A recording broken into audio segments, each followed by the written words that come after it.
உறவுகளுக்கு கடுமையான தண்டனை. புதிய சட்டத்திற்கு ஒப்புதல் வழங்கிய உகாண்டா அரசு. ஓரின சேர்க்கைக்கு எதிரான சட்டத்தை ஏற்றுக்கொண்டதை தொடர்ந்து அமெரிக்கா உட்பட மேற்கத்திய நாடுகள் கடும் எதிர்ப்பு தெரிவித்துள்ளன. உகாண்டா அதிபர் யோவேரி முசவேனி தன்பாலின திருமணத்திற்கு எதிராக புதிய சட்டத்தை இயற்றியுள்ளார். இந்த புதிய சட்டத்தின் மூலம் தன்பாலின சேர்க்கை, திருமணம் போன்றவற்றுக்கு வாழ்நாள் சிறை மற்றும் மரண தண்டனை போன்ற கடுமையான தண்டனைகள் வழங்கப்படும். கடுமையான புதிய தன்பாலின எதிர்ப்பு சட்டம் கிழக்கு ஆப்பிரிக்க நாட்டில் பலரால் பாராட்டப்பட்டது. ஆனால் இதற்கு மனித உரிமை ஆர்வலர்கள் மற்றும் அமெரிக்கா உட்பட மேற்கத்திய நாடுகள் எதிர்ப்பு தெரிவித்தனர்.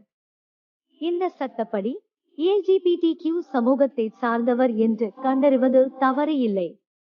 ஆனால் அதனைத் தொடர்ந்து தன்பாலின திருமணத்தில் ஈடுபடுவது சட்டப்படி குற்றமாக்கப்பட்டுள்ளது. HIV யால் பாதிக்கப்பட்டவர்களுடனும் சிறார்களுடனும் சமூகத்தின் பிற பாதிக்கப்படக்கூடிய பிரிவைச் சேர்ந்தவர்களுடனும் உடலுறவு கொள்வதும் இதில் அடங்கும்.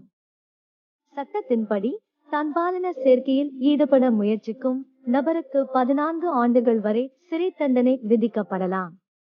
உகாண்டாவில் காலனித்துவ கால சட்டத்தின் கீழ் தன்பாலின ஈர்ப்பு ஏற்கனவே சட்டவிரோதமானது. அந்த வழக்கின் குற்றத்திற்கு ஆயுள் தண்டனை விதிக்கப்பட்டுள்ளது. இருப்பினும் இந்த சட்டத்தின் பொருளாதார விளைவுகள் குறித்து அமெரிக்கா எச்சரித்துள்ளது. இந்த சட்டத்திற்கு சர்வதேச அமைப்புகள் கடும் எதிர்ப்பு தெரிவித்துள்ளன. குறிப்பிடத்தக்க வகையில் ஆப்பிரிக்காவில் உள்ள 54 நாடுகளில் 30க்கும் மேற்பட்ட நாடுகளில் தன்பாலின உறவு குற்றமாகும். கிறிஸ்துவுக்குள் பிரியமானவர்களே, ஓரினச் சேர்க்கை என்பது வேதத்தின்படி மிக பெரிய தவறு. அது இயற்கைக்கு முற்றிலும் மாறானது.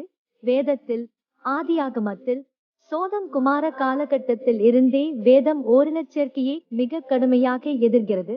ஆனால் இன்றைய காலகட்டத்தில் பல கிறிஸ்தவ நாடுகளில் கூட ஓரினச் சேர்க்கை ஆதரித்து அதற்காக சட்டங்களும் இயற்றப்பட்டிருக்கிறது.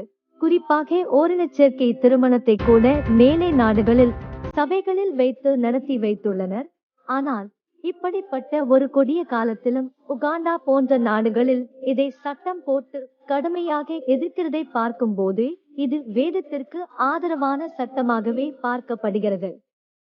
பல நாடுகள் இது மனித உரிமை மீறல் என உகாண்டாவின் இந்த சட்டத்திற்கு எதிர்ப்பு தெரிவிக்கும் நிலையில் பலரும் உகாண்டாவின் இந்த சட்டத்தை ஆதரித்து இது வேதத்துக்கு ஆதரவான சட்டம் என்று தங்கள் கருத்துக்களை பகிர்ந்து கொண்டு வருகின்றனர்.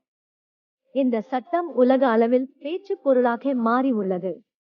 கர்த்தருக்கு சித்தமானால் மேலும் ஒரு தகவலுடன் உங்களை சந்திக்கிறோம். God bless you. இது போன்ற செய்திகளை உடனுக்குடன் தெரிந்து கொள்ள எங்களை சப்ஸ்கிரைப் செய்து கொள்ளுங்கள். மேலும் உங்கள் நண்பர்களுக்கு இந்த தகவலை பகிர்ந்து கொள்ளுங்கள்.